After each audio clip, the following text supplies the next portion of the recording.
narito ang update ukol sa minomonitor natin na sama ng panahon na si Typhoon Goring at sa isa pang sama ng panahon na minomonitor natin na nasa labas pa ng ating area of responsibility na may international name na Haikwe. Sa kasalukuyan ay patuloy pa ring binabaybay ni Bagyong Goring ang karagatan silangan ng Northern Luzon at huli itong namataan sa layong 240 kilometers east of Tuguegarao City, Cagayan. Napanatili pa rin ito yung lakas nito na 155 kilometers per hour malapit sa sentro at bugso ng hangin na umaabot sa 190 kilometers per hour. Ito ay kumikilos pahilaga-hilagang kanluran sa bilis na 10 kilometers per hour at sa kasalukuyan ay nagdudulot pa rin ito ng mga pag-ulan at ng mga malalakas na hangin, lalong-lalo na yan dito sa may silangang bahagi ng Northern Luzon. At patuloy pa rin itong ine-enhance ang southwest monsoon o habagat na siya namang nagdudulot ng mga pag-ulan, lalong-lalo na yan dito sa may kanlurang bahagi ng Luzon at Visayas.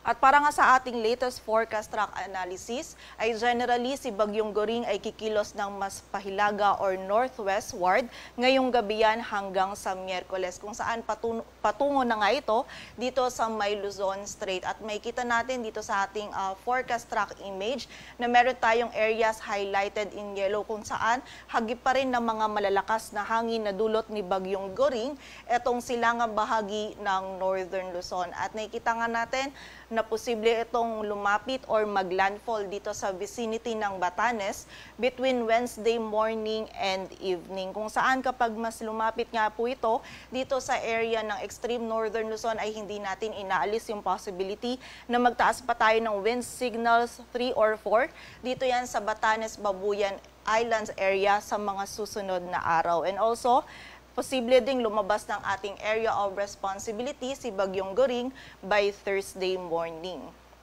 At sa kasalukuyan, meron tayong nakataas na tropical cyclone wind signal number 2 dahil nga mas palapit na muli etong si Bagyong Goring dito sa may area ng extreme northern Luzon, kung saan ang wind signal number 2 nga natin ay nakataas dito sa may Batanes, Babuyan Islands at sa extreme northeastern portion ng mainland Cagayan. Samantala, wind signal number 1 naman ay nakataas sa northern at eastern portions ng mainland Cagayan, maging sa eastern portion ng Isabela at sa northern portion ng Apayao, kung saan yung mga areas na nabanggit po natin ay makakaranas ng mga malalakas na hangin na dulot ni Bagyong Goring at posible pa rin po ito magdulot ng mga damages, lalong-lalo na sa mga structures na gawa sa like material. So pag-iingat po para sa ating mga kababayan. Samantala, para naman sa mga pag-ulan na dala ni Bagyong Goring, ngayong gabi hanggang bukas ng gabi makaranas pa rin ng mga malalakas na pag-ulan ang bahagi ng Batanes, Babuyan Islands, northern portion ng Ilocos Norte, maging ang northern at eastern portions ng mainland Cagayan. Samantala, bukas naman ng gabi hanggang sa Miyerkules ng gabi ay mas malaking bahagi ng northern Luzon yung makaranas ng mga pag-ulan. Partikular na yan dito pa rin sa Batanes, Babuyan Islands, maging sa bahagi ng Cagayan, Ilocos Norte, Apayao, Abra at sa northern portion ng Ilocos Sur. And by Wednesday evening naman to Thursday evening ay medyo mababawasan na yung mga pag-ulan na mararanasan natin na dulot directly ni Bagyong Goring. Ngunit meron pa rin po tayong mga malalakas na pag-ulan na mararanasan dito sa Batanes area.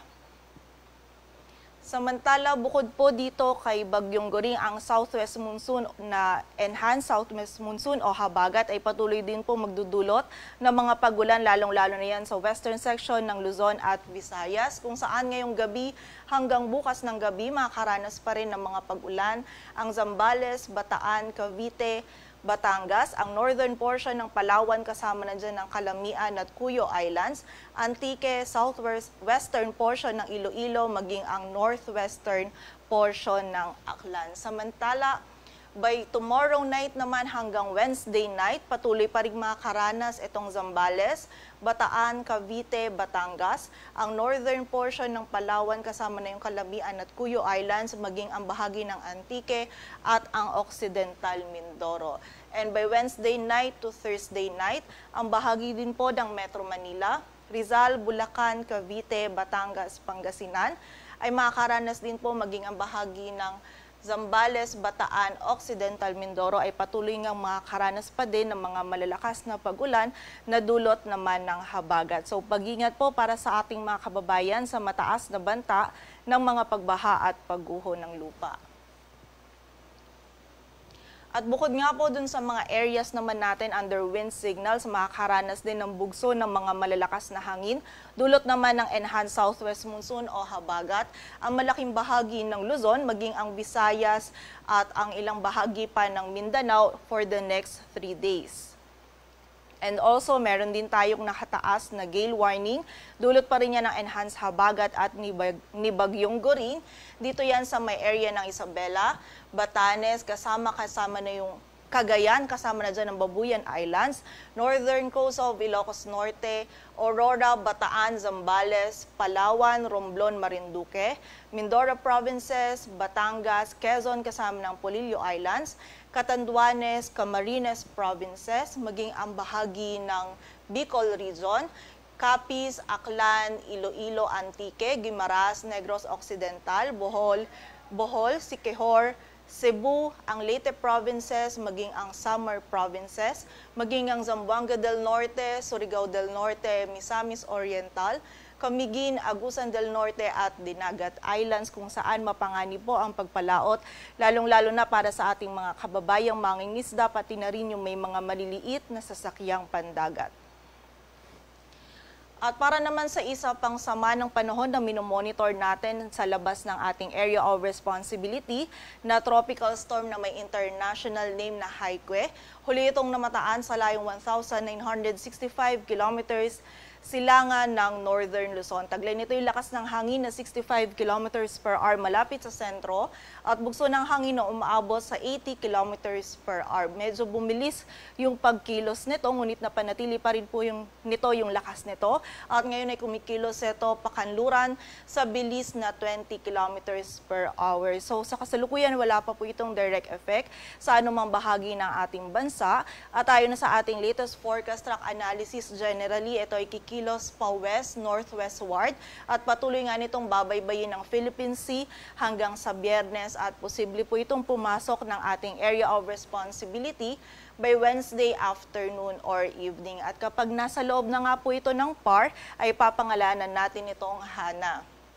At nakikita natin in the next 5 days ay patuloy nga itong mag-i-intensify at kapag ito ay pumasok or bago man ito pumasok or kapag pagpasok nito sa loob ng ating area of responsibility ay posible mag-intensify pa ito into a severe tropical storm at kapag ito ay nandito sa may northeastern PAR region ay posible naman po ito mag-intensify pa into a typhoon category. Ngunit kita po natin na mananatiling malayo ito dito sa anumang bahagi ng ating bansa at less likely po na magkakaroon ito ng direct effect sa anumang bahagi ng ating bansa. Ngunit gaya po ni Bagyong Goring ay patuloy din itong i-enhance itong southwest monsoon o habagat beginning on Wednesday or Thursday. So in-expect po natin na bagamat paglabas ni Bagyong Goring at pagpasok naman nito ni Bagyong Haikwe na may international name na Haikwe ay patuloy pa rin pong ma-enhance yung habagat natin. So throughout this week, ina-expect po natin or nakikita natin